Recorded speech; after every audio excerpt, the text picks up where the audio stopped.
Todo lo que se ha difundido sobre sexualidad en los últimos 100 años forma parte de una gran distorsión. La guerra psicológica se traduce directamente en síntomas mentales y físicos.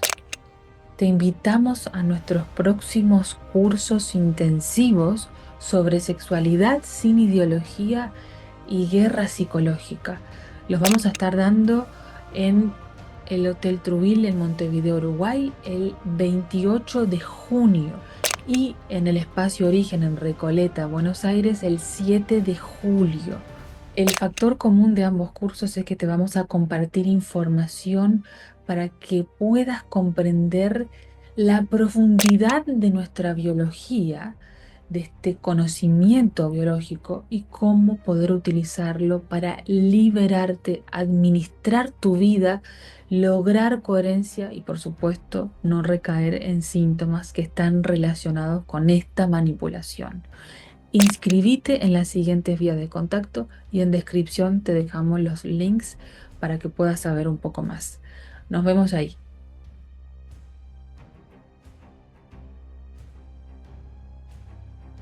Tercera es la vencida de prueba. Bienvenidos, ¿cómo están? En esta oportunidad, junto a Florencia Rego, vamos a estar hablando sobre el efecto de las pantallas en nuestro sistema nervioso central, en la configuración psicológica de la respuesta frente al estrés. Somos ratas de laboratorio a gran escala donde se experimenta con nosotros y sobre todo se experimenta para ver cómo reaccionamos frente al estrés, qué hacemos frente al estrés, cómo se modifican nuestras hormonas, cómo se modifica nuestra estructura biológica, nuestro sistema nervioso central frente al estrés. Todo esto vamos a estar abordando junto a Florencia Rego. Gracias a los que están confirmando que se escuchan y gracias por la paciencia. Siempre hay algún que otro problema técnico raro, pero bueno, vamos a invitar a Florencia por la paciencia, un tema muy interesante para poder reflexionar. Ustedes saben que conocer realmente el alcance de esto. Ahora te escucho. Ahora Saludando sí. de cara, pero no te escuchaba nada, ni a vos ni a mí, y después no me... Bueno, Así que por eso... bueno, ahora, hola Flor, ¿cómo estás? Gracias por la paciencia de todos los que se están sumando. Si nos confirman que la escuchan a Flor ahora sería ideal. Si alguien nos puede confirmar que se nos escucha a las dos, les agradecemos muchísimo. El tema le estaba contando a Flor a la gente. Gracias por la confirmación, Isa. Que el tema de hoy es muy interesante porque lo vamos a analizar en profundidad. Tenemos una hora planificada para entender el efecto real el efecto, hasta dónde llega este efecto de las pantallas en todas nuestras estructuras biológicas, nuestro sistema nervioso, nuestras hormonas, nuestra respuesta frente al estrés, nuestra configuración de nuestro sistema nervioso, cómo se va formando la sociedad en base a eso, porque esto también va determinando posiciones biológicas en hombres y en mujeres, en niños, en adolescentes, y cómo está esto distorsionado, Flor, respecto de qué función históricamente nuestra historia como especie sí ha cumplido el drama, la ficción, el arte, la dramaturgia, en esto de nuestra configuración psíquica, y cómo esto hoy con las pantallas está bastante distorsionado y tiene fines, no dicho por nosotras, sino dicho por sus mismos ideólogos, de control social, de controlar los procesos biológicos a nivel colectivo. Así que gracias, Flor, por estar acá. ¿Cómo estás, Flor?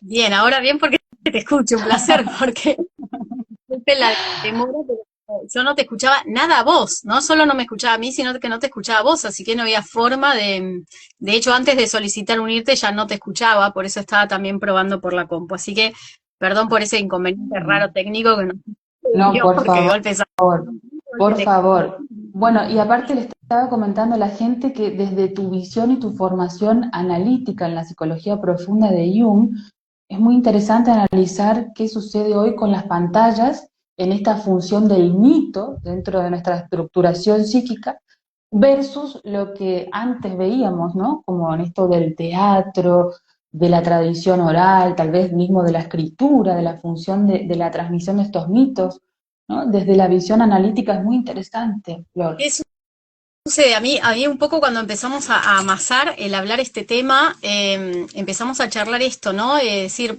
siempre estamos hablando de las pantallas, tratando de crear conciencia, porque lo cierto es que en consultorio vemos un montón de problemáticas en adolescentes, en niños y en adultos de todo tipo y factor, desde los planos cognitivos hasta la regulación emocional, el control de impulsos, insomnio, problemas de atención, de concentración, de todo tipo y factor de relacionamiento.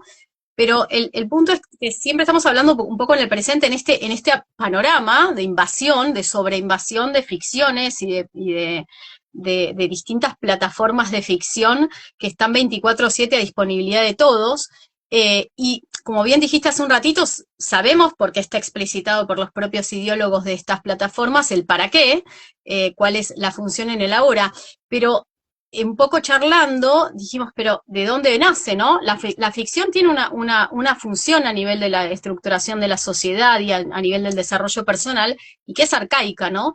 Entonces me parecía interesante remontarnos a los orígenes del por qué y el para qué de la ficción, que no todo es negativo, tiene una función de transmisión oral. Si nos remontamos a los orígenes de las civilizaciones, ¿no? Épocas arcaicas estaban ahí las cuentistas, ¿no? Se sentaban ahí todos los niñitos o todo el pueblo alrededor de la cuentista, y la cuentista empezaba, que era casi siempre alguien, o un hombre o una mujer de los más ancianos de esa comunidad, y empezaba a contar relatos, ¿no? Algunos relatos eran contados a modo de historia, porque la historia se transmitía oralmente, y algunos relatos eran contados a modo de ficción. Entonces, de esa forma, se empezaban a transmitir los conocimientos, ¿no? Los conocimientos que hacían falta que estén en la generación siguiente, todas esas herramientas que esos ancestros habían adquirido y se las querían ir transmitiendo a la generación siguiente para que esa comunidad vaya incorporando herramientas y pudieran ir adaptándose, protegiéndose y asegurando su supervivencia y su plenitud de la mejor manera posible, ¿no? Esa es como la función más primordial, la más estructuralmente saludable o positiva, si se quiere, a lo que es el devenir de la vida, el transcurso, la formación del psiquismo, ¿no? El escuchar a esos ancestros que nos van transmitiendo conocimientos y que nos van transmitiendo, como bien dijiste, mitos. Por eso muchos de los cuentos, los cuentos antiguos, los cuentos tradicionales, muchos cuentos de hadas, están anclados con distintos mitos, ¿no? En esos mitos, en esos distintos cuentos, uno ve una sucesión de tramas donde se va a una figura arquetípica, hay un héroe, hay un villano, ese héroe va decorriendo un camino, en ese camino va pasando distintas pruebas, distintas adversidades, las va resolviendo de distinta manera, hasta que logra, después de muchos tropiezos, su enaltecimiento, ¿no? Su victoria. Entonces, esos mitos, esos arquetipos, nos hacen ligar, por eso nos encantan tanto en los primeros años de vida, generaban tanto encantamiento cuando tanto acceso a ese tipo de cuentos clásicos, porque nos daban herramientas de anclaje para nuestro psiquismo profundo, ¿no? De cómo devenir la vida ante una hoja de ruta de situaciones, cómo atravesar la vida ante otra. Para hacer un simple reduccionismo, ¿no? Perdón el que me escuche y tenga cierto, pero ¿qué sería un mito, no? Un mito es un conjunto de conocimientos, un relato que nos ancla con figuras arquetípicas. ¿Y qué sería un arquetipo? Un arquetipo sería como, vamos a verlo como un concentrado, como un nodo, donde ahí hay un montón de energía psíquica respecto de algún aspecto de la existencia, ¿no? Entonces, uno puede anclar de manera espontánea, no es algo consciente, con esos arquetipos. Es como si fuese un archivo, como si estuviésemos en Matrix y bajamos un archivo y ese archivo lo usamos para hacer arte marcial, para ser profesional, para poder defenderme si me agrede, ¿no? Pero también podemos desde el afuera inducir esa bajada de archivos, ¿no? Es decir, vamos a poner muchos de estos arquetipos ahí, estoy hablando ahí grotescamente, hacer una figura para que se imagine un poco la gente cómo funciona, ¿no? Si yo pongo a disposición ciertos arquetipos, por ejemplo, de miedo, de terror, de violencia, ¿no? De distintas figuras, yo puedo anclar toda esa energía que ancestralmente viene retroalimentándose en cada generación que tuvo cada vivencia en relación a ese aspecto, como alimentándose y alimentándose ese arquetipo, y hay arquetipos como muy potentes, y yo puedo entonces a ese conjunto de gente que lo estoy induciendo todo el tiempo a tomar contacto con esa figura arquetípica, hacer que despierte, que se ancle en ese aspecto particular, ¿no? Esto lo traigo porque después cuando hablemos más adelante de la obra, vamos a ver que hay mucha sobreerotización, muchas imágenes y contenidos de violencia, muchas imágenes y contenidos de terror, muchas imágenes y contenidos de desafección emocional, ¿no? Hay una ensalada rara que están haciendo de heroificar a los villanos y ridiculizar a los héroes. Entonces están como haciendo algo raro ahí con los arquetipos, ¿bien?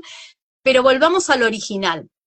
Entonces, volviendo a estas cuentistas, a estos relatadores antiguos que iban en la tradición oral, después eso empezó a transformarse en el teatro, ¿no? Entonces se hacían representaciones teatrales, después empezaron a aparecer las novelas, los libros, cuando empezó la humanidad a tener más acceso a que todos podían leer, ¿no? Pero en principio era ir al teatro una vez cada tanto cuando había una obra de teatro. ¿Y para qué?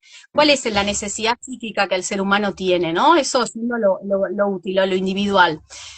Yo a través de la ficción puedo sublimar emociones no resueltas, procesos que no logré resolver, que no terminé de decodificar en mi historia, en mi propia narrativa de vida, y a través de ver esa historia donde todo está exacerbado, donde veo un otro, ¿no? Estoy viendo a alguien en el afuera, puedo tramitar, encuentro una manera, al igual que el niño, que en el juego simbólico tramita emociones y situaciones, por eso es una gran herramienta diagnóstica cuando uno trabaja con chicos. Yo en el adulto, cuando va al teatro, cuando va al cine, puede tramitar aquello que en la vida real no está logrando tramitar, ¿no? Esa sería una función positiva, digamos, que a través del arte. O darse cuenta de algo que le está pasando. Inconscientemente es como que esas emociones y esas energías en el verlo en un otro fluyen y uno puede tramitar cosas, aunque no esté consciente que va y tiene un proceso terapéutico, pero también, esa sería lo positivo, pero también pueden desde afuera inducirme ciertos contenidos y que primen ciertos estilos teatrales, o también como era en su momento el Coliseo romano, ¿no? Donde estaba el pueblo sojuzgado, había como un régimen así muy, muy enmarcado, dictatorial, entonces el pueblo iba ahí, se desahogaba viendo toda esa sangre y esas luchas, desahogaba aquello que no lo mantenían a raya, después pasaron las Olimpiadas, ¿no? El pueblo ahí se mantiene a raya porque ahí desahoga todo lo que entonces esa energía no la desahoga contra sus gobernantes, ¿no? Si es en el caso de una tiranía o un régimen despótico. Entonces, viniendo hacia el presente, lo que fue sucediendo es que cada vez, después apareció la televisión, o sea, primero los libros eran para unos pocos, y esos pocos les contaban a otros pocos, porque no sabían leer y escribir, lo que leían del libro, ponele que era lo que leían del libro, ¿no? Entonces estaba en poder de algunos, esa tradición escrita estaba en poder de algunos que decidían a quién le contaban qué cosa, y qué se escribía y qué no se escribía. Después pasamos a que apareció la televisión, ¿no? Entonces ahí había determinadas horas y determinadas programaciones, uno dependía totalmente de los dos canales que había, lo que iba a ver, ¿no? Como todavía yo he estado en algunos países de régimen muy comunista y que hay dos canales y dos programaciones y uno tiene que ver eso o eso. Y después ahora empezaron también a aparecer, ahora también, creemos que pero también estamos.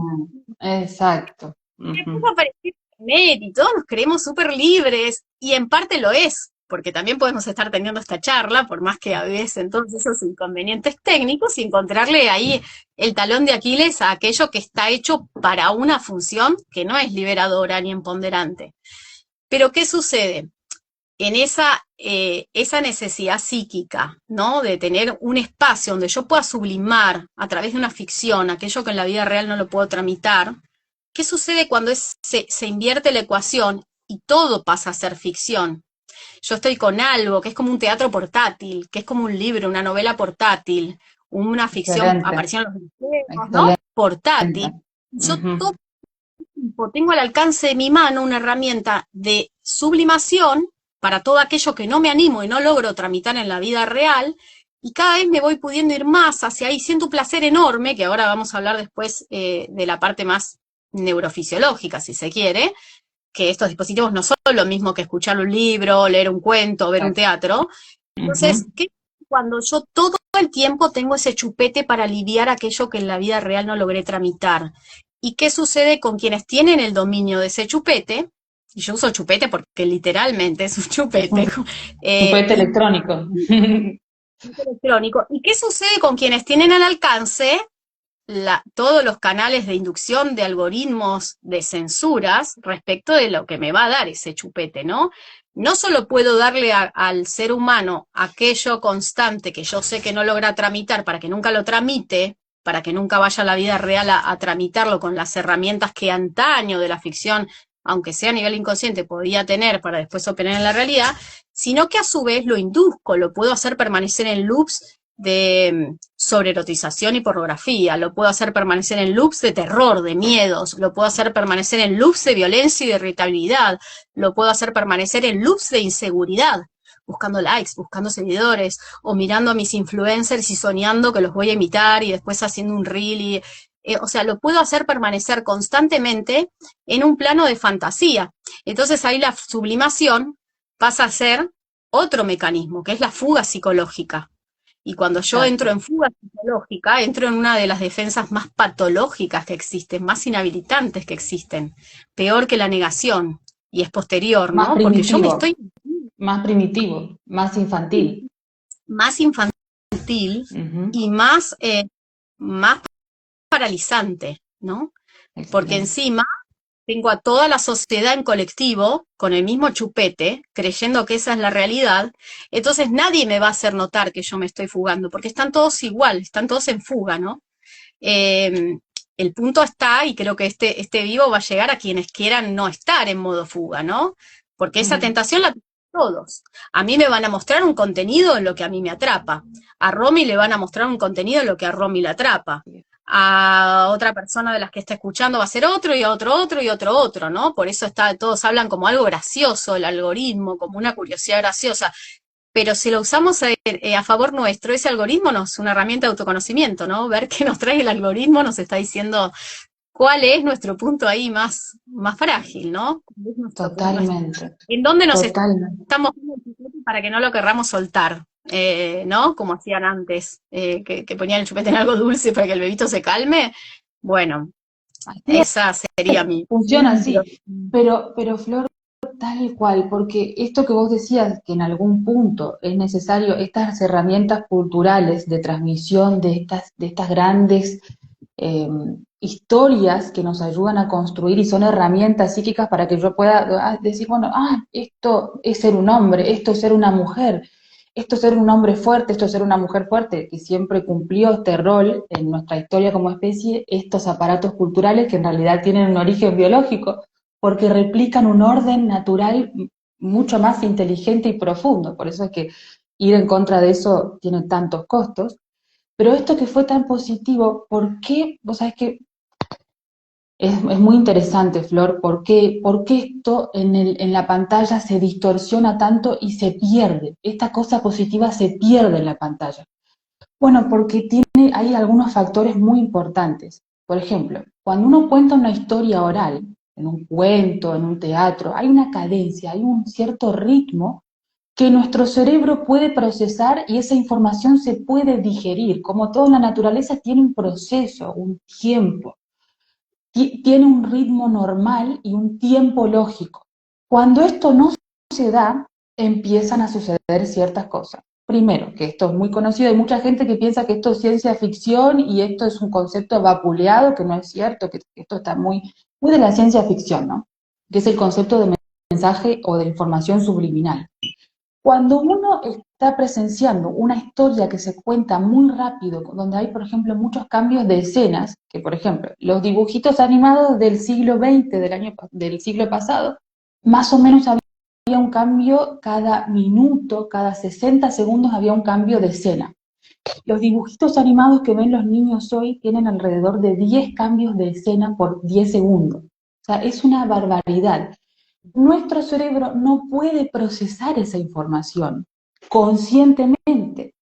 Entonces, lo que se vio es que, por ejemplo, en los años 90 se hicieron experimentos, se veían los escáneres cerebrales y entonces esa información que no se registraba conscientemente se empezaba a generar como una hiperfuncionalidad de la amígdala, pero una hipofuncionalidad de la corteza prefrontal. O sea, yo hay un montón de información que no la estoy registrando conscientemente, pero sí está generando una memoria implícita.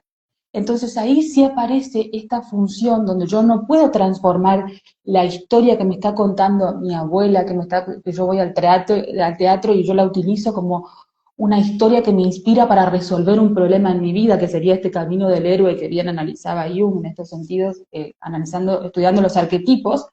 No lo puedo hacer porque no lo estoy registrando conscientemente, pero sí está teniendo un efecto en en nuestra estructura del sistema nervioso central más profundo, en nuestra memoria implícita. Y ahí vos sabés que es algo muy interesante, porque uno diría, bueno, esta información subliminal que yo estoy recibiendo en mi sistema nervioso me va a sugestionar para tener emociones solamente, ¿no? Uno diría, bueno, me puede generar miedo y rechazo o asco o ciertas cosas sin darme cuenta, pero no. Vos fijate, Flor, que no es más profundo de lo que uno cree, porque se hicieron experimentos, por ejemplo, hay un experimento muy significativo, se les mostraban a un grupo de personas, una persona haciendo una actividad normal de la vida diaria, ¿no? Como una cosa muy simple, algo así como cocinar y qué sé yo, bueno. Y le ponían en el medio imágenes muy rápidas que nuestro cerebro no puede detectar conscientemente de miedo o de alegría. Las personas que detectaban el miedo empezaban a armar juicios de valor sobre esa persona que hacía esta actividad inocua y esta cosa de la vida cotidiana, y decían, bueno, no, esta persona es buena, esta es mala, fíjate la cara que puso, es mala, debe estar pasando algo malo. Entonces empezaban a fabricar juicios y creencias en base a una imagen subliminal que les mostraban en ese experimento. O sea que fíjate vos, Flor, hasta Quiere hacer dónde la llega. subliminal porque la persona conscientemente no la registra. La visión nuestra, nosotros Exacto. no tenemos registro, parece ese input, esa estimulación. Exacto, porque pasa muy rápido, entonces nuestro cerebro no la registra conscientemente, pero hay muchas estructuras de nuestro cerebro que sí la registran. Y vos fíjate cómo sucede algo que es la acomodación biológica, por eso siempre tiene efectos biológicos y hay modificaciones hormonales, hay modificaciones fisiológicas, hay modificaciones en las estructuras psíquicas, que la persona empezó a fabricar una historia y juicios de valor, modificó su sistema de creencias para acomodar a esa imagen subliminal que le habían puesto de paso. Imagínate, Flor, en un niño absorbiendo, bueno, nosotros hicimos como puntapié la imagen, la serie Adolescencia, que está llena de imágenes subliminales. Ya te digo, de cuando entra a la escuela el policía que entra a la escuela, ahí empieza a explotar de imágenes subliminales. Entonces, ¿qué sucede con las pantallas en general, con las redes sociales, con los dibujitos, con la televisión? En primera instancia, el ritmo, la cadencia con la que se va exponiéndose información siempre termina siendo sobreinformación y sobreestimulación, que nuestro sistema biológico no puede procesar, punto. No hay forma en que podamos procesar toda esa información, no hay forma. Sobre Entonces ahí aparece, más actuales, como por ejemplo TikTok, donde esa secuencia es aún mayor de la que ya dijiste, que ya es totalmente fuera de lo natural, ¿no? Es como que nuestro cerebro está hecho. Ahora, hay algo, si me dejas acotar algo que también sucede, no es solamente que no lo podemos procesar, que nuestro neocórtex se apaga y se enciende la amígdala, ¿no? Y todo esto que explicabas antes, sino que además cuando yo estoy escuchando un relato, si yo estoy en una obra de teatro, me entra la temperatura del ambiente, las reacciones de todos los que tengo alrededor, esos actores que son de carne y hueso, que los estoy escuchando, estoy sintiendo el olor de la sala, me están entrando los sonidos naturales, reales, por más que haya un micrófono de por medio, la música de una orquesta real, etcétera, etcétera, etcétera. Mi cerebro está teniendo un input de distintos orígenes de entrada. Por un lado está la trama, lo auditivo, lo sensorial, lo olfativo, lo social, lo humano. Y en esas múltiples ingresos en el cerebro, yo estoy empezando a construir redes. Esa información que me está entrando, ese anclaje, en esa sublimación, todo lo que dijimos al inicio, me está entrando de una manera integrada. Estoy tejiendo redes en mi cerebro para que todo ese input esté de alguna manera orgánicamente enhebrado, en donde yo vaya a guardar aquello que me está dando esa ficción de una manera integrada, de múltiples capas y múltiples áreas de mi cerebro. Cuando yo estoy leyendo un libro es lo mismo o más. porque yo estoy leyendo, activo todas las partes del lenguaje, de la lectoescritura, y a su vez voy creando una imagen. Nuestro cerebro funciona por imágenes, o sea, el lenguaje nuestro siempre genera una imagen, siempre va a generar una imagen, y esa imagen es lo que va a hacer que el cerebro se linkee a una emoción, a una memoria, guarde una información en un lado, linkee con otra información de otro lado, me traiga todo lo que necesito para emitir una reacción, una respuesta en el aquí y ahora, ¿no? Etcétera. Entonces, cuando yo leo un libro, creo una imagen, tengo en la mano ese libro, estoy entrando en un foco de mucha concentración, ¿no? Es un funcionamiento cerebral súper orgánico que me genera un desarrollo, un crecimiento. Por eso la lectura, operar, hacer cosas con las manos en la realidad, no es solo que yo lo puedo procesar bien, sino que desarrollo mi cerebro. Mi cerebro crece, incluso si soy un adulto, yo genero conexiones intercerebrales y eso me genera mayor habilidad y mayor capacidad de operar después en el mundo, porque yo tengo más herramientas para accionar en el aquí y ahora cuando se me presenta algo en el mundo que quiero lograr. Ahora, cuando yo recibo esta multiplicidad de estímulos que decías hace un ratito, mi cerebro apaga áreas y recibe, es como que Exacto, apaga áreas y exacto. linkea con algo muy consciente, muy arcaico, y por eso vemos la reactividad, la irritabilidad, porque yo en lugar de integrar procesos y generar fisiológicamente una integración a nivel neurofisiológico, orgánico y físico, yo empiezo a desintegrar, a parcializar, a segmentar al cerebro. Y entonces el cerebro cada vez va quedando más limitado, más dependiente y más limitado para operar en la vida, y va siendo más reactivo, por ende, nuestro comportamiento, menos racional, Exacto. menos... Eso es un punto, no solo en los niños, o sea, en los niños es gravísimo. Potencial, pero también en los adultos genera un detrimento cognitivo en primera instancia, emocional y vincular en segunda. Claro, cognitivo porque afecta principalmente la atención, y la atención es el primer eslabón de toda la cadena de razonamiento, de estructura cognitiva, de función ejecutiva, de planificación y de acción en la realidad y de procesamiento de la información.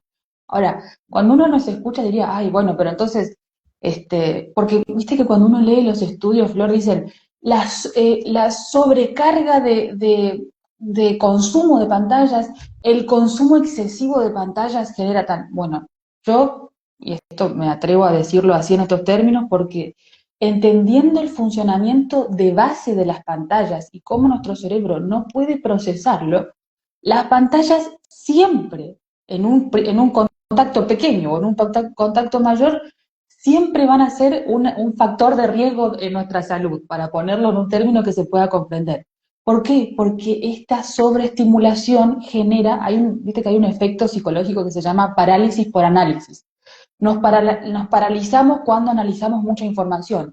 Eso mismo sucede con la sobreinformación. Hay una inhibición de acción biológica sostenida. Por eso yo digo que es un elemento contraproducente y un factor de riesgo siempre en la salud, porque lo que genera es un efecto biológico de inhibición de acción y de no acción frente a los problemas. De hecho, Exacto. esto que vos decías de la percepción distorsionada de la realidad frente a contenido violento, frente a contenido sexual, frente a contenido de las redes sociales, que yo creo que esto es real, lo que produce es una inhibición de acción sostenida, por eso siempre genera mucha sintomatología. Y cuanto más joven es el ser humano que está en contacto con esa pantalla, en una primera instancia, no importa si está 5 minutos, 10, siempre va a ser negativo, siempre va a tener un efecto negativo en nuestro sistema nervioso y en nuestra biología. Sobre todo si la otra vez estábamos hablando también, hablamos con Tati y Adriana Kanga, este tema en relación específica más de las pantallas, ¿no? De los contenidos. Y habíamos hablado de los videojuegos y saltaba alguien ahí en los comentarios que era gamer, ¿no? Y decía, no, pero no es así porque yo trabajo y voy al gimnasio y salgo con mis amigos, ¿no? Entonces, hay una gran defensividad y por eso en esto que estás diciendo es esencial ir a lo que hablábamos al principio, el para qué. ¿Para qué yo estoy utilizando esa? ¿Para qué yo necesito meterme a jugar 3, 4, 5 horas al día? ¿Para qué yo necesito ir y meterme en tal red social? O sea, la tecnología es algo que ya nos impusieron para todos los órdenes de la vida. Cada vez nos hacen depender más y más en primera instancia de ese celular que tenemos en la mano. Sabemos que apuntan a otra cuestión, no más al Neuralink, a que ni siquiera digamos, ay, qué incómodo tener un celular, ni siquiera quiero necesitar el celular, por eso empezaron a crear las gafas y demás, pero no me quiero ir de tema. Lo que sucede, me pregunto, ¿para qué? ¿Para qué es como si yo quisiera ir al teatro 3 horas al día, 4 horas al día, o me meto en Netflix y estoy 3, 4, 5 horas al día. ¿Para qué lo estoy haciendo? Ay, porque la serie está buenísima, aprendo esto, aprendo lo otro. ¿Y para qué alguien me da casi gratis que yo 5 de mis 24, 6 de y me estoy quedando corta, en cuanto a tiempo? Estoy hablando de parámetros mesurados, para así decirlo. ¿Para qué yo estoy necesitando? ¿Para qué estoy necesitando meterme en las redes sociales? O lo que fuera, un chat o lo que fuera. No porque tengo, y ahí empezamos a encontrar a veces, por eso son adicciones, las mismas formas de racionalización justificativa que las que tiene un cocainómano cuando uno le está diciendo que eso en realidad le quita su libertad y dice, no, pero si yo funciono mejor, pero vos sos un careta y solo estando con personas, y por eso empieza a tener un detrimento social. Solo me voy a juntar con los que son gamers, solo me voy a juntar con los que miran tal y tal serie de Netflix. Yo estoy observando hace rato que socialmente hay un vacío tan grande que las personas, uno se sienta muchas veces en algunos grupos a una mesa y únicamente saben hablar de series, no hablan de otra cosa. Mm. Es como que no hay tema de conversación y decís, ¿dónde está la vida real? Porque cuando los vemos en el consultorio, esas personas están plagados de miedos, de insomnio, de ansiedades, tomando un montón de placebos de todo tipo y factor para paliar esos miedos, esas ansiedades, problemas de relacionamiento, un montón de cuestiones troncales de la vida que no logran resolver. Entonces, por eso esa parte de la regulación, el encontrar una utilidad y ver si yo no estoy teniendo un punto de fuga en eso. O sea, ¿qué utilidad está teniendo eso que la tecnología me trae a lo cual yo accedo sin parar? ¿No? O accedo de una manera que creo que me regulo, pero no me estoy regulando nada, porque le salto a la yugular a alguien si osa decirme que me puede hacer daño o que yo no puedo funcionar bien, ¿no? Pero resulta que después agarrás a la persona y tiene las mil y reacciones, o agarrás al que convive con esa persona y esa persona es súper irritable, no tiene ninguna tolerancia a la frustración o a ninguna cosa que no sea exactamente como quiere, que son las primeras incipientes reacciones así en comportamiento, ¿no? Que se observan en el abuso de estas tecnologías y de la exposición. Entonces, el papel clave en esto que decís, yo creo que cada vez que entramos o que vamos a usar un dispositivo o algo, la pregunta es, ¿para qué lo vamos a hacer? ¿Me está dominando eso o yo lo estoy dominando eso? ¿Yo estoy usando eso o eso me está atrapando a mí? ¿Por qué me está atrapando? ¿A través de qué? ¿A partir de qué me está atrapando? ¿Quién lo hace? ¿Para qué lo hacen, no? Es muy interesante, Flor, porque esto que vos nombrabas de la reducción de los temas de interés, de la reducción de la percepción de la realidad, o sea, yo percibo la realidad cada vez menos, también se da en la reducción del lenguaje. Viste que cuando uno escucha hablar a un chico joven, analiza todo a través de memes o de emojis, ¿no? Es una reducción al máximo del lenguaje y del procesamiento de la información, por ende. ¿Viste esta frase de el límite de la realidad es el límite de mi lenguaje? Por supuesto, porque de ninguna manera podemos comparar la amplitud y la profundidad de leer un libro, de que lo que ese libro me va a transmitir con toda la incorporación del lenguaje, que es la reducción de la realidad que se instruye a través de la virtualidad o de las pantallas. Es la reducción de la conciencia al máximo nivel.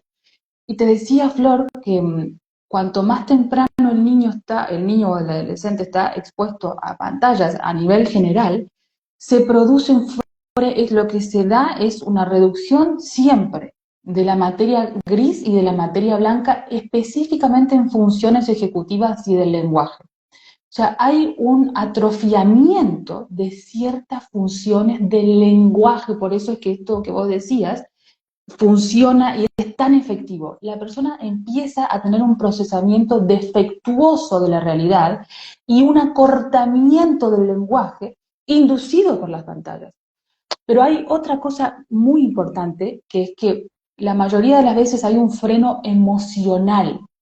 Y desde el punto de vista biológico, Flor, cuando vemos una persona que tiene un freno emocional, esto que vos nombrabas, intolerante a la frustración, no puede tolerar una reactividad, es que la persona ha sido expuesta a contenido que se toma por nuestro sistema biológico como un choque biológico, como uno o más.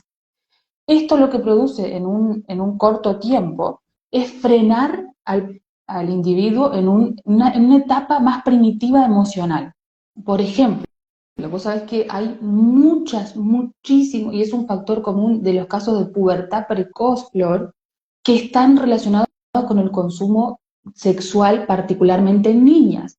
¿Por qué? Porque las niñas tienen una sensibilidad mucho mayor a cualquier tipo de situación o estrés sexual por su misma condición biológica, por su misma condición de inversión parental, o sea, la hembra en todas las especies es quien más inversión parental tiene, quien carga la cría, quien cuida la cría, quien sostiene la cría en todos sus sentidos, entonces, por eso es que tienen las niñas una sensibilidad mucho mayor al tema sexual.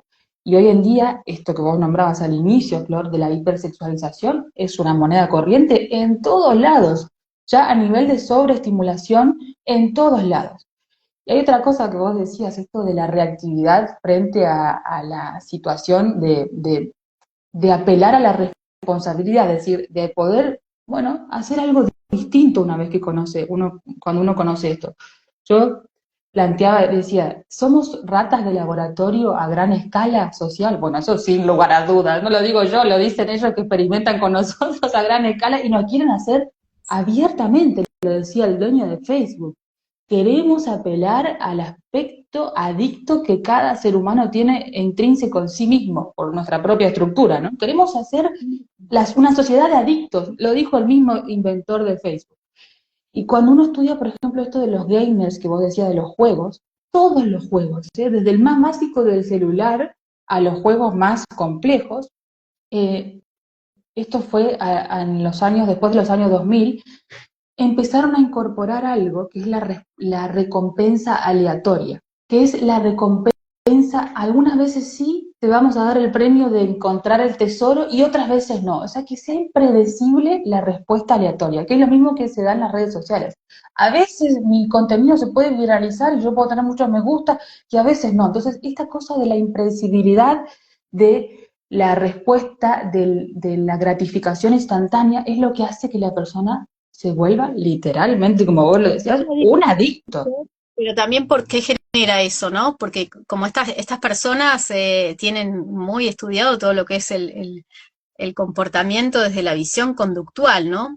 Entonces esa recompensa aleatoria lo que genera es un estado de alguna forma de indefensión aprendida. Porque no sé cuándo viene lo que yo quiero, ni sé cuándo viene lo que yo no quiero. Entonces, como es tan random, empiezo a tener un corte. Yo no estoy teniendo un aprendizaje.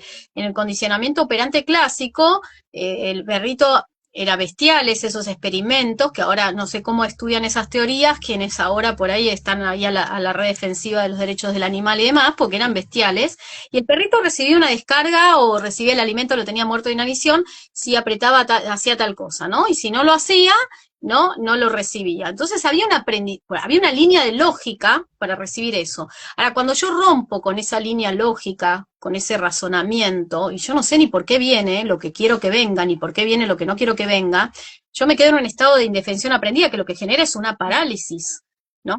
Estamos hablando a nivel del pensamiento, entonces sí, voy a estar buscando, porque quiero esa gratificación, pero en realidad no estoy teniendo ningún razonamiento, cada vez me desanclo más de ese neocórtex, ¿no? Cada vez me desanclo más de la línea de aprendizaje y de razonamiento lógico que me ayuda a unirlo a lo emocional y a poder operar en la realidad.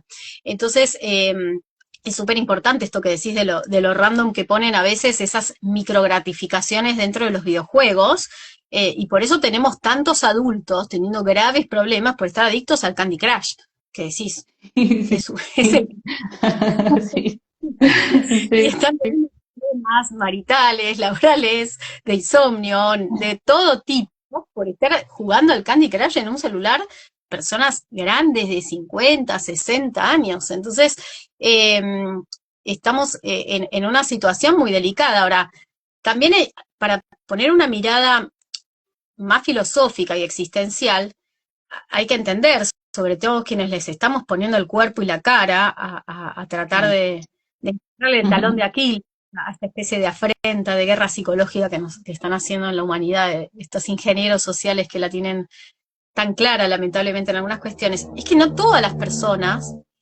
quieren, uno a veces usa esa palabra, soberanía, empoderamiento, libertad, verdad, y Ujú. no todas las personas, y no todas las personas quieren irse de ese chupete y de esa fuga. Y por más que uno diga, vas a vivir tu vida, vas a terminar tu vida y no vas a saber ni qué hiciste, porque tu vida va a estar ahí en neutro, porque te la vas a haber pasado en Narnia, no todas las personas tienen el deseo y la voluntad de pasar y de atravesar el dolor que requiere no solo la abstinencia de aquello que me está generando una adicción y a partir de ahí empezar yo a tener un control sobre eso y un uso, una utilidad, sino también a ver qué era lo que me generó, ¿no? Yo capaz que no quiero ver qué es lo que me genera esa adicción, porque yo necesito fugarme, qué aspecto de mí no estoy queriendo resolver y me están haciendo creer todo el tiempo que ya lo tengo resuelto, y eso es delicioso, es como, son esos chorros de dopamina constante, artificial, que para mí es delicioso, entonces yo no quiero pasar por el dolor y la incomodidad, que es aquello de lo que me estoy escapando, o el temor, o lo que fuera. Entonces, lamentablemente se está generando una coyuntura así, ¿no? Donde hay personas que no todos, por eso sé que este video no lo va a escuchar cualquiera con ese título que pusimos, lo va a escuchar aquel que quizás quiera. Y yo, ¿cuál es mi alternativa? Me está atrapando. Totalmente, Es como, totalmente. es como, bueno, es como una capa más, ¿no? No, porque uno a veces le dice a las personas y no, no todos quieren saber la verdad y ustedes en Narnia que Netflix y las redes ofrecen. Es Y triste, vos pero es... sabés y vos sabés que, Flor, en base a esto que vos decís, vos sabés que estos grandes mitos, estos grandes relatos, incluso mismo las religiones, en muchos sentidos, nos brindaban herramientas sobre qué era ser un hombre fuerte, cómo resuelve el estrés un problema un hombre, estas capacidades, por ejemplo, de tolerar el dolor, de tolerar, y una mujer lo mismo, ¿no? De tolerar el dolor, de atravesar dificultades, de superarlo juntos en compañía, ¿no? El hombre y la mujer en equipo. Y trayendo un poco la serie que veníamos diciendo como puntapié, vos fíjate que la serie empieza a plantear como el problema es la masculinidad, ¿no? El problema es la masculinidad tóxica, la heterosexualidad difundida que genera violencia en los jóvenes y da mensajes violentos sobre lo que es ser un hombre, y en realidad es al revés. Es el efecto sociológico, biológico y colectivo de privar a niños y niñas de estructuras fuertes, de relatos arquetípicos fuertes que nos enseñen qué es ser un hombre, qué es ser una mujer, qué es ser un ser humano de bien, qué es ser un ser humano útil en la sociedad, que va irremediablemente asociado al dolor, a la responsabilidad, a asumir algo que no me gusta, que no está bueno, que me hace sufrir, pero que es necesario para crecer.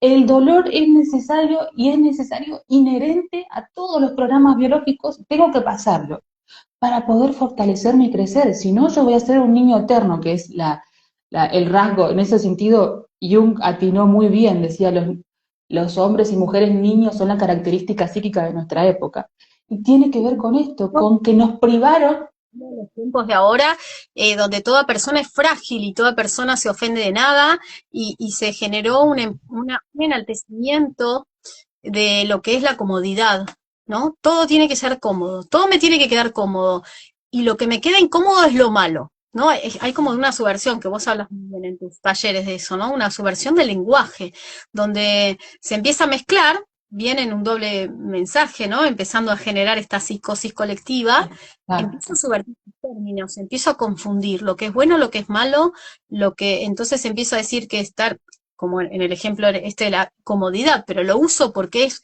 creo que la palabra más traída en consultorio en los últimos tiempos.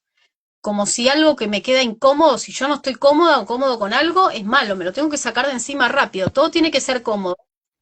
eh, Como una formación también como una reacción a que antaño todo tenía que ser sacrificio, todo tenía que ser esfuerzo, todo tenía que ser desregularse, romperse, ¿no? Entonces, primero tiraban la soga para un lado los ingenieros sociales, donde todo es culpa, todo tiene que ser romperte, abnegarte, y después van para el otro lado, ¿no? ah, Todo tiene que ser cómodo, al no te... extremo. no te tenés que esforzar en nada, y en ambos extremos lo que se genera es una inadaptación, y si yo tengo una inadaptación no funciono bien en la vida, y si no funciono bien en la vida no tengo plenitud, solo que ahora me ofrecen este chupete permanente para que yo me crea que sí la tengo, ¿no? Donde yo me olvido de mis males, me olvido de mis problemas, y llamo a pedido ya, y me pongo ahí, y me voy a Narnia, y termino ahí, está todo Exacto, lindo. Uno exacto. nunca. Entonces, es una situación delicada donde está esto que decías del bien y el mal, ¿no? Porque también hay como una afrenta desde esta mente colectiva inducida de que todas las religiones son malas, todo lo que es una creencia es malo, ¿no? Y las creencias anclaban con los mitos porque es una Exacto. función ordenadora de nuestro desarrollo, no solamente, o sea, sí que quien agarra la manija puede empezar a inducir y a generar una ingeniería social y un manejo de la sociedad, pero originariamente esas religiones venían de religarnos, ¿no? Y esos mitos venían de dar respuesta a las preguntas básicas de nuestra existencia, para que yo me pueda emplazar en el aquí y ahora, tener alguna geolocalización de quién soy, de qué es lo que deseo, cuál es mi misión y a dónde quiero ir. Si yo no tengo esa geolocalización espiritual, yo soy una persona maleable, y si encima me rompieron el lenguaje, que cada vez está más rudimentario, cada vez está más empobrecido, vemos ese crecimiento exponencial en relación a lo que decías de los nenes, donde los retrasos en el lenguaje están teniendo un crecimiento exponencial los primeros, en las edades tempranas, donde las pruebas PISA son desastrosas. Si yo tengo un retraso en el lenguaje, yo no puedo generar esas imágenes para generar ese tejido en mi cerebro, para poder geolocalizarme en el aquí y ahora y saber operar en la realidad. Entonces a mí me pueden vender gato por liebre, porque yo no tengo comprensión de texto, tampoco tengo una comprensión verbal adecuada, y cada vez estoy siendo como más primitivo, más rudimentario y más reactivo a lo que ese chupete me viene a dar, y yo reacciono rápido. Y dentro de poco no voy a reaccionar, voy a creer que reaccioné y ni reaccioné. Entonces, realmente es como súper grave la coyuntura. Y yo invito a quienes están escuchando y tienen criaturas o adolescentes a cargo a tomar decisiones como muy coherentes, y posturas muy coherentes, pero también consigo mismos como adultos, empezar a plantarnos en un lugar de regulación y de coherencia respecto de toda esta plataforma virtual, porque el problema es grave. Bien, nos dejamos ahí. Perdón que me Exacto. fui de la No, que estaba. no, no, para nada, porque va ligado con el sentido de la vida. El bien y el mal, ¿no? Con esto que dijiste de lo masculino, que inicialmente no sé si te pasó, cuando uno ve la película como psicólogo dice que bien, porque está mostrando como el tema de los dispositivos, el tema de las redes, pero claro, el lenguaje para el común de la población es otro. Es que los chicos, los varones que se sienten blanquitos, que aparte de eso trae otra capa, ¿no? Que todo el Sí, tema que está viendo en Europa en relación racial. con las razas, Sí. son, son potenciales violadores y asesinos, porque si son Eh, feos, o sea, entonces volvemos a que el macho es un peligro en potencia, ¿no? es- A lo exacto, ese es el mensaje casi que explícito de la serie. El problema de todo esto es sí un poco la virtualidad, pero de fondo el mensaje más potente es hay un tema con la masculinidad. De vuelta, los hombres son potencialmente violadores y agresores, entonces tenemos que deconstruir todo lo que está relacionado con la masculinidad, pero que en realidad eso quita todas las estructuras. Y esto que vos decías de las religiones, Flor, es tal cual, porque una de las necesidades básicas de los seres humanos, al ser animales, somos animales, le guste a quien le guste, reniegue a quien reniegue, somos animales, está bien, pero somos animales espirituales, somos animales conscientes de nuestra existencia, somos animales que nos preguntamos por el sentido de la vida. Entonces, una persona que no construye ese cimiento de su casa psíquica, que no tiene idea de cuál es el sentido de la vida, por qué está ahí, se va a morir, qué pasa después de la muerte, empieza a preguntarse un poco, decir, bueno, a ver, ¿pasa algo? ¿No pasa nada? ¿Qué pasa? ¿Existe Dios? Esas son preguntas que desde el antaño, en toda nuestra historia como especie, nos hemos preguntado desde que nacíamos, y eso era un espacio de reflexión necesario. Hoy en día eso se asoció por procesos muy psicopáticos de ingeniería social a un aspecto involucionado. Preguntarse por el sentido de la vida, ser espiritual, eso es de poco inteligente. Exacto. No, no, las personas que son menos inteligentes son las religiosas. Los hombres también son estúpidos, porque hoy en día se dice esto abiertamente, los hombres son más estúpidos que las mujeres, entonces, y son más potencialmente más agresivos. Todo esto es lo que se expone en la serie de una manera muy sutil, muy sutil. Y, y, y volviendo a la serie para sacarle un jugo positivo, ¿no? De respecto de esa Mm, especie de distorsionado que trae, eh, ¿por qué esos chicos? ¿O por qué se ve en la vida real que adolescentes, hombres y mujeres, porque no es con los hombres, tienen tanta dificultad en el control de impulsos? ¿A qué se debe? A que primero les atropellaron, metizándolos, dándoles imágenes en los videojuegos, en las mangas, en las anime, de violencia extrema, los desensibilizaron respecto de lo que era la empatía, les rompieron todo lo que era la vagoventralidad y los metieron en ese chupete que decimos, donde rompen el control de impulsos, rompen la tolerancia a la frustración, sobreerotizados, con sobrecargas de violencia, no pueden controlar esos impulsos de lo que sienten y suceden, obviamente que la serie eso está, pero es impresionante, a mí me sorprende, y ahí vemos la ruptura moral, la ruptura de valores humanos, mm, espirituales. Cuando a mí me vienen, no sé si te sucede, los relatos de los niveles de bullying, que nadie habla, es como que está extinto y no está extinto, el sí, bullying sí, es sí, la peor plaga que está pasando hoy, peor que nunca, sí. y vienen cuestiones, hasta verbales, de semejantes niveles de violencia, donde ya no hay ningún código. Antes siempre existió, pero existía un límite. Ahora no hay ningún límite, Pero el ni límite físico era, ni claro, mental. el límite muchas veces era masculino, porque había chicos que tenían una masculinidad fuerte. Exacto. Y ahora entonces, ser un buen hombre es ser un hombre beta, ser un hombre es ser un hombre débil, ser un hombre sensible, ser un hombre que no está mal, porque el hombre tiene que conectar con su lado yin, con su lado femenino, pero no tiene que solo ser ese lado yin, porque el hombre tiene que ser el que va adelante abriendo camino, el que va y ve para dónde están los invasores y protege a su linaje, a su descendencia de aquellos que venían a invadirla. Eso primitivo, a mí me encantaría que hace un ratito para atrás hablaste de los choques biológicos y por ahí no todos los que escuchen entienden lo que es.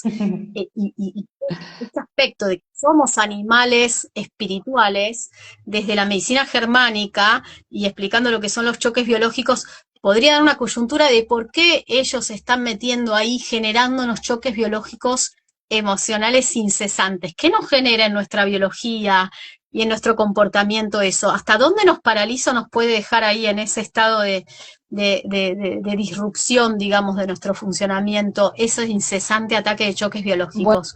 Porque por ahí no Bueno, todos saben. bueno,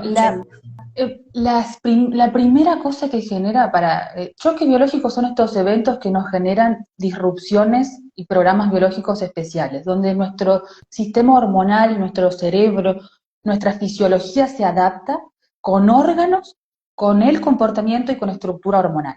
Ponen en ¿Qué alerta, sucede? nos Exacto, ponen en estado de supervivencia. Y nos adaptamos, es como si estuviéramos constantemente adaptándonos al peligro, porque nuestro cerebro siempre percibe en términos de peligro, es decir, como si hubiera un depredador, ¿no? Pero ¿qué pasa? La virtualidad para los chicos adolescentes, sí o sí en primera instancia, y esto es maravilloso de comprenderlo, para las chicas no hay posibilidad alguna que no genere conflictos sexuales. Y para los chicos no hay posibilidad alguna que no represente una pérdida territorial. ¿Por qué?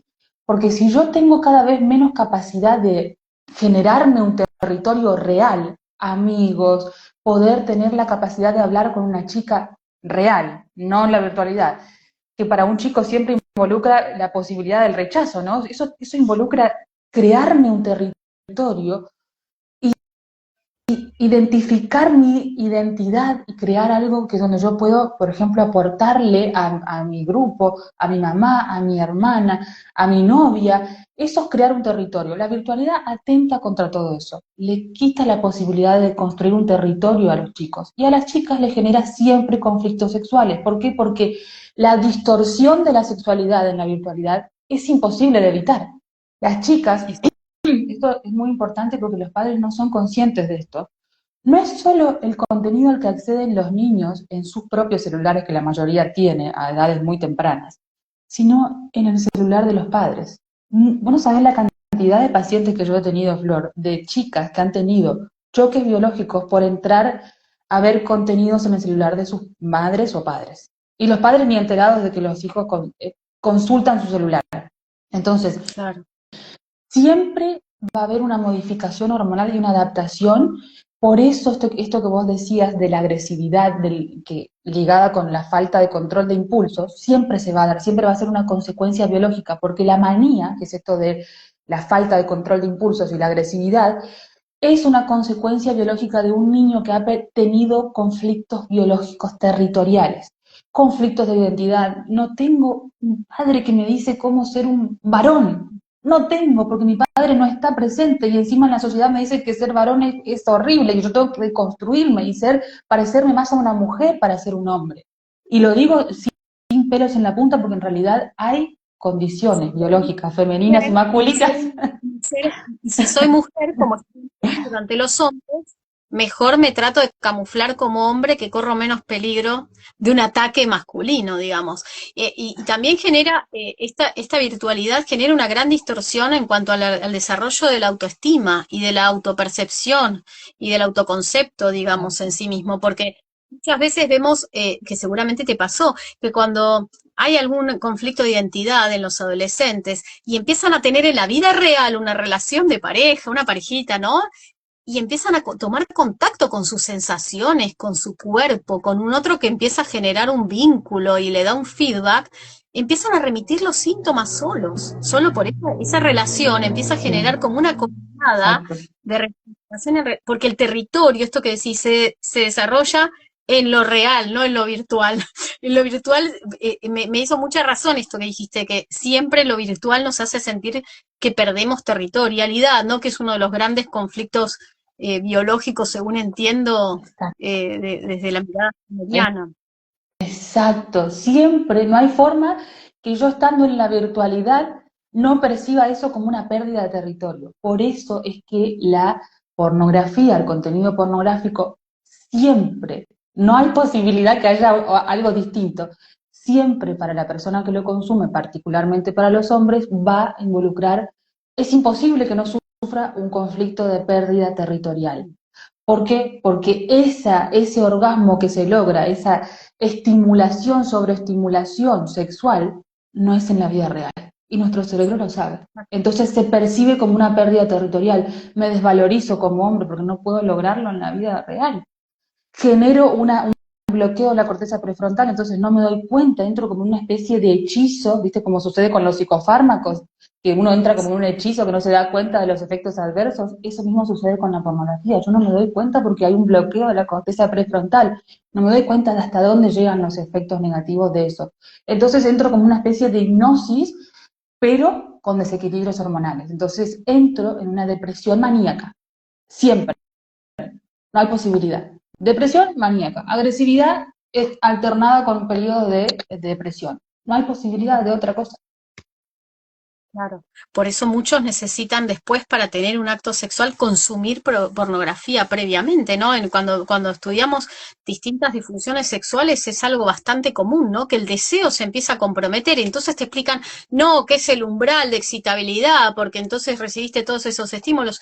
Ahora, la pregunta trayéndola, este tema, ¿no? Es, ¿cuánto hace que nos vienen metiendo ahí? ¿Cuánto hace que vienen metiéndonos distorsiones en nuestro desarrollo y en nuestra funcionalidad, principalmente en la sexualidad, ¿no? Que es la usina del motor de nuestra vida. Exacto. Más allá de lo que es el acto sexual genital, la energía sexual es lo que mueve la vida, es lo que mueve la sociedad, es lo que mueve desarrollo social, es lo que mueve un individuo a buscar objetivos y objetivos. Si yo no tengo energía libidinal, yéndonos de lo estrictamente genital o coital, por decirlo de alguna manera, si yo no tengo ese impulso, ese deseo, que hasta hace unos años atrás, no sé si te acordás que había como una epidemia de falta de deseo, ¿no? Entonces ahí Mm, empecé sí, también sí. a recibir mucho adoctrinamiento los sexólogos y quienes se formaban en sexología y a hacer más ensaladas Eh, que arreglos. eh, Muchas generaciones que vienen desanclando a la humanidad respecto de sus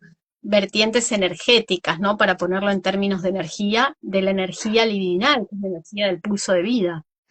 Mira, vos sabés que cuando uno le dice a una persona sexualidad, lo primero que su cerebro interpreta es coito, una relación sexual. Bueno, nada más alejado de la realidad. Vos sabés que si uno analiza Flor, y con esto ya voy cerrando, me gustaría cerrar con este dato porque es maravilloso, es muy lindo de conocer. En la naturaleza, en esto coincido, es de las pocas cosas con las que coincido con Darwin. Darwin estudiando la selección sexual, lo planteaba Darwin en esos términos, decía, las hembras en las especies son las encargadas de la selección sexual. ¿Por qué? Porque son las que mayor inversión parental tienen, son las que cargan a la cría, las que cuidan a las crías, las que empollan los huevos, en todas las especies. Entonces, casi, ¿no? Hay algunas excepciones. Entonces, los machos compiten entre sí por el acceso a las hembras. Y esa competencia, ahí ya empieza la distorsión, pero sí empiezan como los machos y a los hombres les pasa igual, ¿eh? Empiezan como a idear estrategias para poder llamar la atención de las hembras. Entonces, vos fijate la maravilla, Flor, viste que hoy en día las feministas dicen que haya más cupo en los músicos, en las orquestas para las mujeres, porque esto es desigualdad de género, esto es sexismo, esto es discriminación de género. No, detrás de eso hay una razón evolutiva. Los hombres idearon desde toda nuestra historia como especie, idearon cosas maravillosas como la música para llamar la atención de las hembras y es una estrategia reproductiva. Vos fíjate que en base uno podría decir es un fin reproductivo, pero en nuestro caso tiene correlato y se da con aspectos más avanzados y profundos, espirituales, de complementariedad. Ese es el motivo por el cual los machos, los hombres, idean estrategias y crean cosas. De hecho, estudiando, los psicólogos evolucionistas estudiando esto de cuándo mayormente producen los hombres, por ejemplo, textos académicos, obras literarias, canciones, eso en su pico fértil reproductivo. O sea que fíjate vos que es un motor de la evolución. Exacto. Y cómo cuando se distorsiona tanto y se da tanto mensaje contradictorio, por eso es que es una bomba en todas las estructuras, inevitablemente espiritualmente, moralmente, psicológicamente, y implica sí o sí un freno en nuestro desarrollo y nuestra evolución como especie. Y por eso vemos, cuando yendo a la naturaleza, a mí me venían, yo tengo una hija fanatiquísima de las aves, que quiere ser ornitóloga.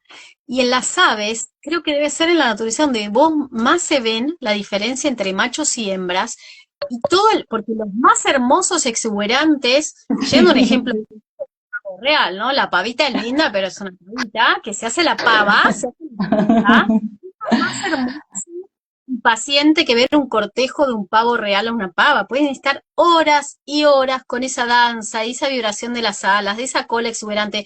Pero eso en casi todas las aves se replica, donde los machos tienen una exuberancia, son re llamativos, re sofisticados, y las hembras siempre tienen esa actitud de ir dejándose y eligiendo al que es más apto, ¿no? Al que mejor despliegue hace. Ahora, pensando en lo humano, ¿no? Todas esas estrategias de cortejo que se desarrollan y que van haciendo que ese macho, que ese varón vaya sintiéndose apto, capaz, Exacto. manejando esa adrenalina del miedo al rechazo, de pensar por dónde, de observar qué le gusta a esa chica, y esa hembra de sentir, de percibir todo ese esfuerzo, esa valoración que hace un macho por cortejarte, por conquistarte, al haber roto eso y decir, no, las mujeres también pueden encarar, toda esta pavada, ¿no? Que están haciendo, y que en el Exacto. fondo lo que encontrás siempre son autoestimas lábiles, donde si le decís no me gusta cómo pusiste tal cosa, les agarra una crisis existencial y un colapso nervioso, porque no tienen, porque en el fondo el que le agarra un colapso nervioso ante una crítica o ante una observación es porque tiene la autoestima hecha trizas. Entonces, eso se ve en líneas generales en cualquier problemática y cada vez más. O sea, las generaciones cada vez más tempranamente traen esa baja tolerancia, que no es solo tolerancia a la frustración de que no pase lo que quiero, es también de que no me digan lo que yo quiero, porque siento que valgo muy poco, porque no puedo ejercitar ni recibiendo de un feedback del otro, ni yo ejecutándolo, cuánto valía interactuando con los demás en la vida real, ¿no? Entonces todo se basa a los likes, a los filtros que me ponga, por eso hay tantas chicas que Exacto. empiezan a tener problemas de autoestima cuando tienen que salir a la calle con su cara real, ¿no? O también sucedió en el momento de pleno embarbijaje y tapada de rostros. Yo tengo muchas pacientes que lo querían sacar, me cuentan que no se lo querían sacar porque sentían muy feo su rostro, porque ese rostro había dejado de interactuar con otros y de recibir un Terrible. feedback. Es un problema súper grave, pero me encantó esto que lo enhebres ahí con lo biológico, para que dejemos de entender lo biológico, para cerrarles un moño ahí a los que nos brindan esta plataforma, de la transhumanización, ¿no? Y que es justamente lo que decías a los Harari, el ser humano es tonto, tenemos que generar a partir de la inteligencia artificial un superhumano, ¿no? Como escuchamos a muchos defender a más y políticos y demás, como que el superhumano que va a ser súper inteligente, súper, mucho más brillante, como que el humano es tonto, lo biológico es tonto, y Exacto. al revés de lo que antes de admirar la naturaleza, de aprender de ella, ahora se cree que la naturaleza es tonta, imperfecta, y yo la tengo que superar con lo artificial y con la IA. Ahora, yo siempre pienso y digo, nos ponen también el nombre inteligencia artificial, chat GPT, y nos hacen creer siempre que hay un otro. Y en el fondo están todos interactuando con un software lleno de programas y de datos que necesita constantemente meternos estos cuadrados adelante para recibir información nuestra, para imitarnos lo más, Sí, lo exacto, que exacto. nosotros pensamos que es humano y que no, pero tenemos ahí la pauta de que el humano es súper valioso desde el punto que necesitan estar sin parar 24/7 midiendo nuestros gestos, nuestro tono de voz, nuestras reacciones. Por eso hay un Exacto, punto que quizás esa nos dé la pista para volver a recordar lo valioso que hay en lo biológico, espiritual de ser humanos, ¿no? exacto. Que no hay programita, por más que le pongan IA, que le pongan chat no sé cuánto, que le pongan nombres, que metan ese software en un robot que parece un humano o hasta tiene, no sé, piel humana el día de mañana, no hay Todo. forma de que Ujú. la singularidad y nos meten a todos en ese miedo, ¿no? A los que le tenemos cierta aversión al tema también nos metemos ahí. Y yo digo, Sí, ¿cuántas pavadas nos meten para que en el fondo este chupete, ¿no? Una pregunta que yo tengo, ¿no será que este chupete también es para estar recibiendo y recibiendo datos sobre nosotros, sobre qué gesto hago yo ahora hablando con Romy, qué gesto hace Romy cuando yo hablo, cómo pongo el tono de voz ante un tema, cómo muevo mis manos? Si necesitan tanto, tanto, tanto de nosotros es porque tenemos mucho más valor del que creemos, ¿no? totalmente, totalmente. Me gustaría, sí, porque podríamos estar horas hablando de esto, Flor, porque es muy, muy importante. Los psicópatas, porque son psicópatas, y se delatan por la forma en la que manejan, ¿no? Por la forma en la que estructuran las políticas a nivel general y por cómo se estructura socialmente todo el sistema actualmente. Los psicópatas son profundamente antihumanos, detestan nuestra naturaleza y ellos sí profesan ciertas estructuras espirituales y las sostienen y ellos sí se sostienen en esas profundas creencias espirituales. Nos quieren quitar a nosotros ese recurso, porque es un recurso biológico muy potente de resolución, porque vos fíjate una persona cómo puede sostenerse, cómo puede resolver choques biológicos a través de la espiritualidad y del profundo sentido de la vida, y cómo una persona que no tiene esa herramienta tan potente está con mayor costo biológico, porque no tiene esa posibilidad de esa herramienta tan poderosa de decir yo voy a soportar esta pérdida, voy a soportar este dolor terrible, voy a soportar esta prueba de vida porque yo sé que mi vida tiene un propósito, yo sé que mi vida tiene un sentido. Entonces por eso es que son profundamente antihumanos y nos quieren quitar de las cosas que realmente nos hacen bien y nos hacen resolver las cosas, los problemas de la vida. Empiezan dándonos algo que nos hace sentir muy bien y haciéndonos sentir muy poco a la vez, porque siempre es lo mismo, ¿no? Siempre es hacernos sentir ineficientes, chiquititos, inacabados, defectuosos, y dándonos en paralelo algo que parece delicioso y que necesitamos y que nos hace esa invalidación que primero nos dan, ¿no? Es como Así es. un caramelo y un sopapo, un caramelo y un sopapo, ¿no? Como bien, como típico manejo psicopático, solo Totalmente, que aplica. totalmente. Flor, vos tenés talleres que das de adolescentes y quisieras compartirlo, este sería el momento. No, en este momento estoy con Adriana Canga, tenemos un grupo de padres, pero que es específicamente para acompañamiento a padres no abierto, que es para padres que tienen hijas con disforia de género acelerada, y después las charlas las estamos dando así, en ese formato, o de esta forma, digamos, a nivel público, como lo hago con vos. El trabajo con adolescentes lo hago en forma individual, si bien ahora ya estoy como un poco. Excelente. Muy lindo y yo mucho a los adolescentes, a pesar de que al principio se manejan de manera reticente, es una técnica que es TRE, que yo la amo, que es Tension and Trauma Releasing Exercises, que es una técnica de liberación de tensiones y estrés, que es para adultos también, no es solo para adolescentes, pero que nos hace anclar desde el sistema nervioso, porque son unos ejercicios físicos de tensiones, pero que nos hacen salir de ese modo supervivencia, ¿no? Nos ayudan a saber conectar con nuestro cuerpo y desde nuestro cuerpo con nosotros mismos y aprender a autorregularnos, a manejarnos, no en ese modo de escape de lo incómodo, sino en el modo de tener suficiente del esfuerzo, no de pasarnos de rosca con el esfuerzo, ni quedarnos en la chatura inerte de lo cómodo, de no hacer nada, ¿no? Sino a buscar el punto justo del esfuerzo, el punto justo del esfuerzo.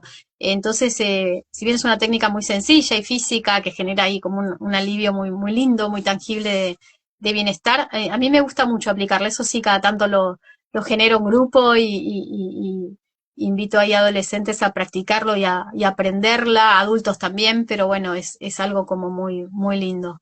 Así que bueno, Excelente. Bueno, todos invitados y también este grupo de padres, excelente iniciativa, Flor, porque realmente, bueno, muchos padres que tienen buenas intenciones y se dan cuenta no saben cómo hacer, así que recomendadísimo tus talleres y tu a terapia través de manada, ¿no? de Es manada. para papás, no parte de manada, que hay cada vez cientos y cientos de familias ahí, específicamente en función de esta problemática de la disforia de género acelerada, por llamarlo de alguna manera, esta coyuntura inducida que están generando. Pero bueno, hablamos en líneas generales de cuestiones de la adolescencia, ¿no? Para que estos papás aprendan a conectar y acompañar la adolescencia desde el lugar más orgánico y presente, digamos. Así que bueno, y bueno, Excelente. felicitaciones por ese taller que armaste también, si querés pasar tu chivo. La Bueno, sexualidad los espero. es muy importante porque tiene mucho que ver con esto que tocamos hoy, ¿no? Y me Sí, parece súper interesante. 2 talleres voy a estar dando en junio, en julio, uno de sexualidad sin ideologías, donde explicamos la profundidad del funcionamiento de nuestra sexualidad en todas las edades y, bueno, herramientas para padres y para personas que quieran formar pareja y que quieran sostener una pareja. Así que muy recomendado, tiene este objetivo. Y luego de guerra psicológica para identificar estos ataques y qué se puede hacer a partir del conocimiento biológico. Así que todos invitados. En nuestro perfil tienen más información sobre estos cursos. Gracias, gracias, Flor, por el tiempo. Un abrazo, Romy, como siempre, un Abrazo, gusto enorme. un gustazo. Gracias por el tiempo y por todo tu conocimiento. Nos vemos en la próxima. Gracias a todos por los que se quedaron. Buen fin de semana. Abrazo a todos.